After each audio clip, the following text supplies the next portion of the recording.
বর্ষাকাল তো পড়েই গেছে বন্ধুরা, সব বাড়িতেই মোটামুটি ইলিশ মাছ খাওয়া হয়ে গেছে, কিন্তু আমি আমার বাড়িতে এখনও পর্যন্ত ইলিশ মাছ খেতে পারিনি। হ্যাঁ, মা একবার করেছিল, একবার জামাই ষষ্ঠীর সময় ইলিশ মাছ খেয়েছিলাম, আর একবার মা রান্না করেছিল সেটাও খেয়েছিলাম। তো সেটা মায়ের বাড়িতে খেয়েছিলাম, কিন্তু নিজের বাড়িতে এখনও করাই হয়নি।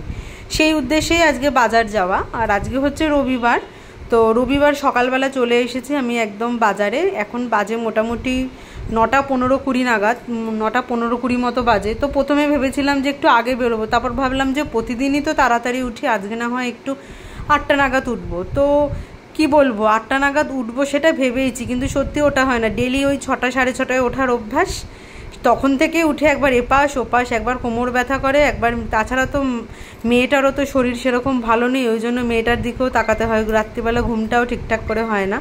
তো দেখো এখানে বাজারে চলে এসেছি। বাজারে আজকে প্রচুর প্রচুর প্রচুর ভিড় ছিল, আর আমি স্কুটি নিয়ে এসেছি আজকে। আর দেখো এখানে আমি এসেছি হচ্ছে রুই মাছ কিনতে। এখানে হচ্ছে পেটের ভেতরে ডিম আছে, যেই রুই মাছগুলো সেগুলোর দাম হচ্ছে 120 টাকা কেজি, আর ডিম ছাড়া মাছ হচ্ছে 200 টাকা। কিন্তু বিশ্বাস করো, ডিমওয়ালা মাছ একদম আমার খেতে ভালো লাগে না। ডিম তো খেতে ভালো লাগে না, কিন্তু রুই মাছের তেলটা বেশ ভালো লাগে। তো দেখো একটা মতনই পড়েছিল ডিম ছাড়া মাছ, সেটাই এখন মানে কেটে নেওয়া আগে হয়ে গেল। আর এখন তোমাদের দেখাচ্ছি হচ্ছে ইলিশ মাছ। তো যেই কারণের জন্য যে বাজারে আসা, এই ইলিশ মাছটার কেজি নিয়েছিল কত জানো? 1000 টাকা। মানে এটা মোটামুটি 515 গ্রাম মতো ওজন হয়েছিল, আর 500 গ্রামের টাকা নিয়েছে।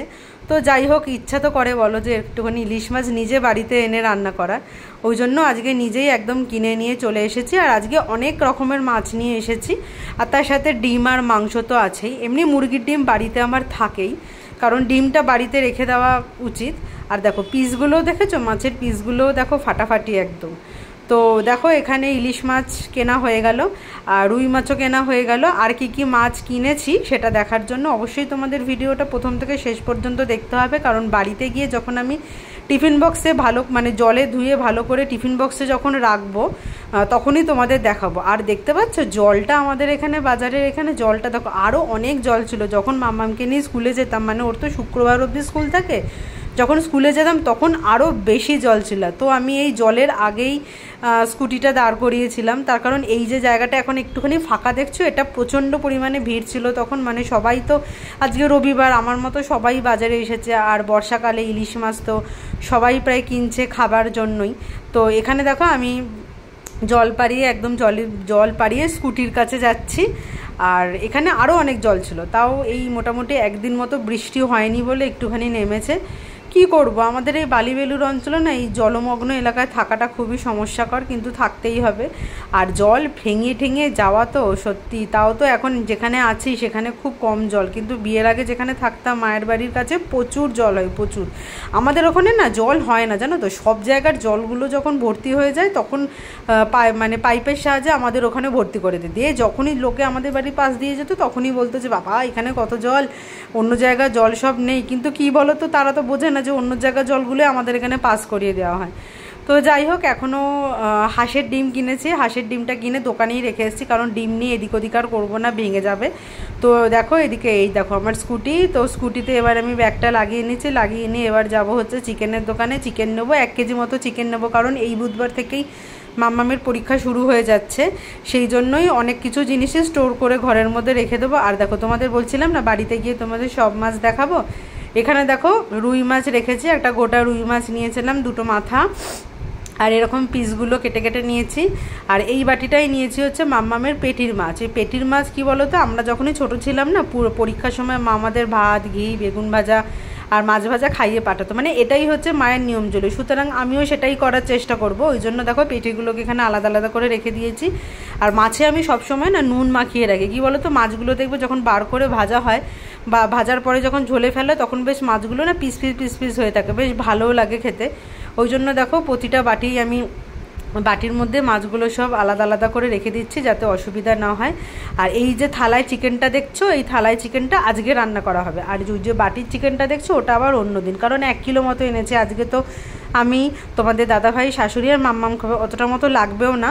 আর এদিকে দেখো ইলিশ মাছগুলো তোমাদের দেখো সামনে থেকে দেখেছে, দেখেছো পিসগুলো জাস্ট ফাটাফাটি। আর ইলিশ মাছ কি বলো তো, ওই সর্ষে মানে সর্ষে দিয়ে ভাপা ইলিশ করব। আর একদম সর্ষের গুঁড়ো নয়, আর মিক্সচার মেশিনে পেস্ট করেও না, একদম শিলে বেটে তার মধ্যে একটুখানি পোস্ত দিয়ে খাওয়া হবে জমজমাট করে। ওহ, যা ফাটাফাটি লাগবে না খেতে। হ্যাঁ, বেগুন দিয়েও খাওয়া যায়, কিন্তু আমার একটুখানি বেশ সর্ষে বাটা দিয়ে, কারণ কি বলো তো নামই আছে যে সর্ষে ইলিশ, ওই জন্যই সর্ষে বাটা দিয়ে খাবো। আর এখানে দেখো চিকেনটাও বন্ধ করে রেখে দিচ্ছি, এটা একদিনের জন্য।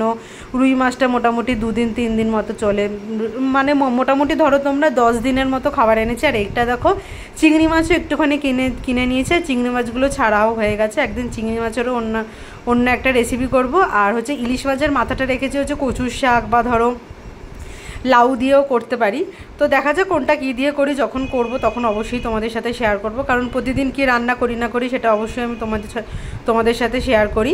তো এইবার প্রতিটা বাস্কই আমি এখানে তুলে তুলে রেখে দেবো। আর এদিকে দেখো ভাতও বসিয়ে দিয়েছি। আজকে রান্নাবান্না করতে একটুখানি দেরি হবে, তার কারণ বাজারে বেরিয়েছিলাম, আর বাজারে বেরোনো মানেই হচ্ছে রবিবারের অনেকক্ষণ সময় লাগা। আর এদিকে দেখো পেঁয়াজ কাটাও হয়ে গেছে, আলু কাটাও হয়ে গেছে। আজকে সেরকম কিছু রান্না করব না, প্রেশার কুকারে মুরগির মাংসের পাতলা ঝোল করব, ভাত করব। আর ফ্রিজে একটুখানি চিচিঙ্গা আছে, তারপরে লাউয়ের খোলা ভাজা আছে, এগুলো দিয়ে খাওয়া হয়ে যাবে।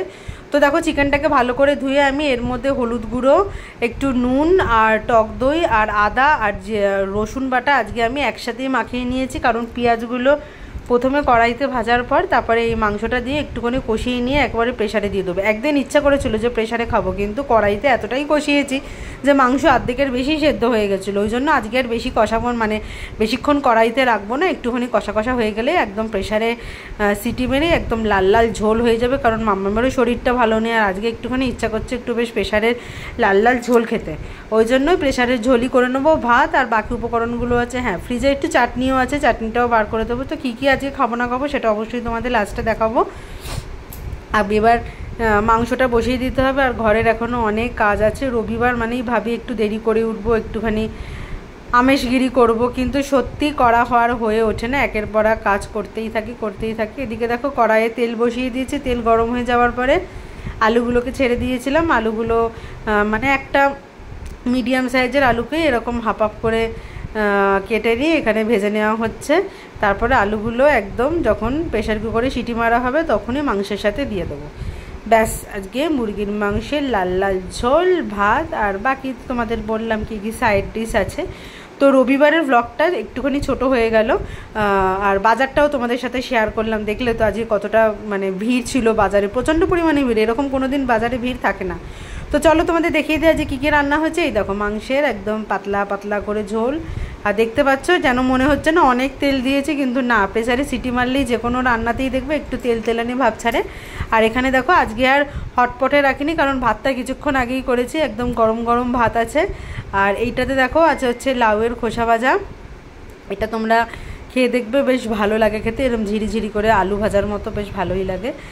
আর এইটার মধ্যে আছে হচ্ছে চিচিঙ্গা আলু পোস্ত, এগুলো সব কালকে রান্না ছিল, ওই জন্য আর সাইড ডিশ কিছু বানাইনি। আর এইটার মধ্যে আছে চাটনি। ব্যাস, দুপুরবেলা এইটুখানি খাবার। তো ভিডিওটা এইটুখানি, ভালো লাগলো অবশ্যই লাইক কমেন্ট শেয়ার করে দিও। কালকে নিয়ে আসছি একটা অন্য নতুন ভিডিও। আজকের মতো টাটা।